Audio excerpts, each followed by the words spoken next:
Nung hinihikayat po akong sumama sa majority, isa lang ang sinabi ko. Kung si Senator Chis Escudero, ang kababayan kong Bicolano, ang gagawin yung Senate President, lilipat ako sa inyo. Ang hindi ko maintindihan, bakit ngayon pinipilit natin na ang ating presiding officer si Chis Escudero? Ba't hindi natin siya ginawang Senate President nun? It's the pleasure of Senator Judge Soto.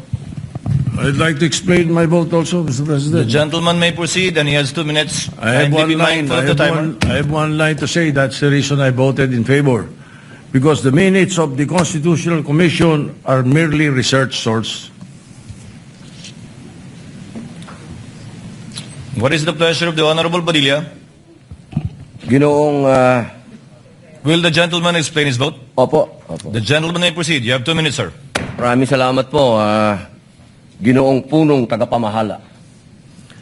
Mga mahal kong kasama, sa loob po ng 4 na taon na ako po ay ibinoto ng ating mga kababayan at nagsilbing senador, ako po ay naging tagapangulo ng komite ng Constitutional Amendments. At tuwing meron pong pagdinig, ang lagi po naming pinapatawag ay yung mga sumulat ng konstitusyon. Bilang sila po ang nakakaalam kung ano ang puso, ang diwa ng konstitusyon. Malinaw po na kung meron tayong pakikinggan, yung creator. Hindi po ba? Tayo naman po lahat ay naniniwala sa Panginoong Diyos, kaya tayo po ay naniniwala sa salitang creator, tagapaglikha. At ang lumikha po ng konstitusyon ay itong mga taong nabanggit sa ipinamahagi ng ating mahal na Senadora Cayetano.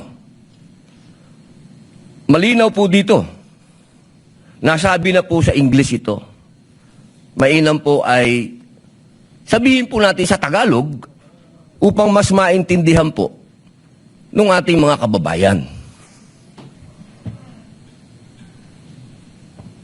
Humingi po ako ng tulong sa Google kasi legal terms po ito. Hindi naman po ako nagtapos sa UP, hindi rin po ako nagtapos sa Ateneo, nagtapos po ako ng criminology at UP rin sa University of Prison. Ang sabi po dito, sa Tagalog po Ginoong Presiding Officer, eksakto ko itong hinihain dahil nagkaroon tayo ng pagkakaiba pagdating sa punong maestrado ng Korte Suprema. Ngunit sa paglilinaw na iyon, na sa lahat ng ibang mga kaso ay ang Pangulo ng Senado ang mamumuno. Kaya binabawi ko ang nasabing susug. Ang nagsabi po nito ay ang dating Justice Davide. Ngayon, mga mahal kong kasama, at sa ating po mga taga-subaybay, ang batas po ay precise. Hindi po ito pwedeng iba-ibahin o baluktutin. Kung ano ang sinabi lalo ng saligang batas, ay sana po ay panghawakan natin. Ngayon, sa loob po ng 4 na taong ko dito, lagi pong sinasabi yung tradisyon. Minsan, yung rules na yan, nawawala yan Ilang beses na ho ako naguluhan dito dahil, teka, sundin natin yung tradisyon kaysa yung rules. 2 beses na po nagkaroon ng impeachment. Yung unang impeachment,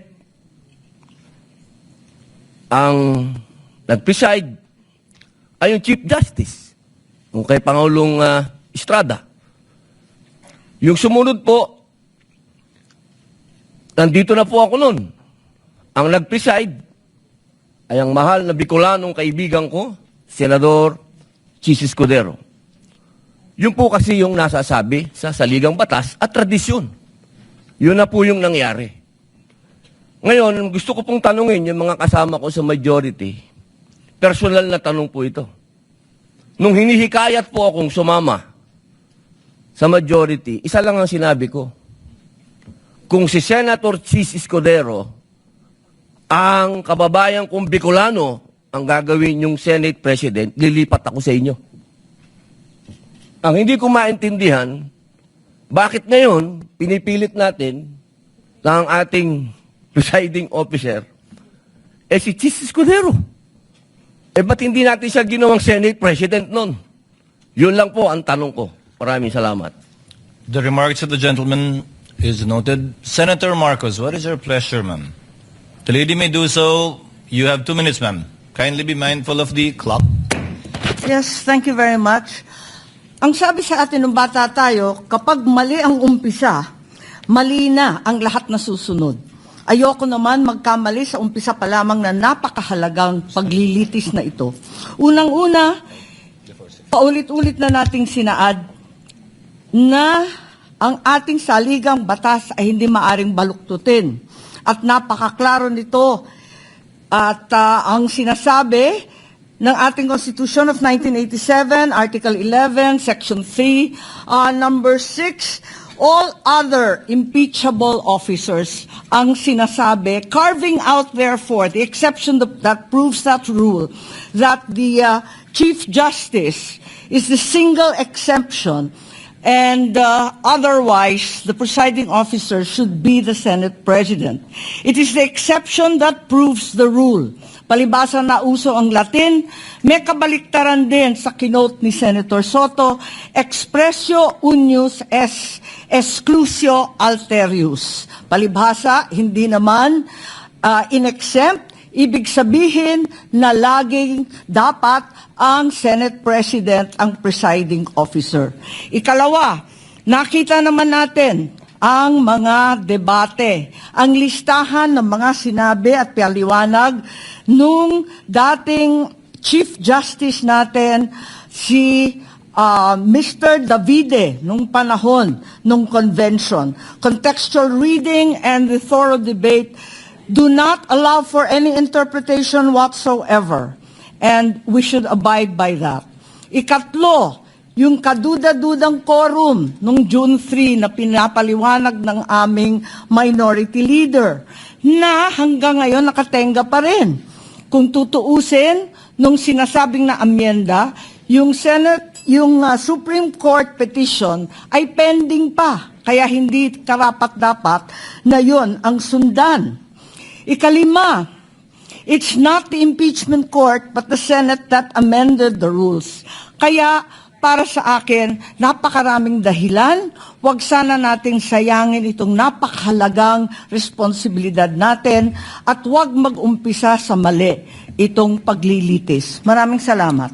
Thank you, Senator Marcos.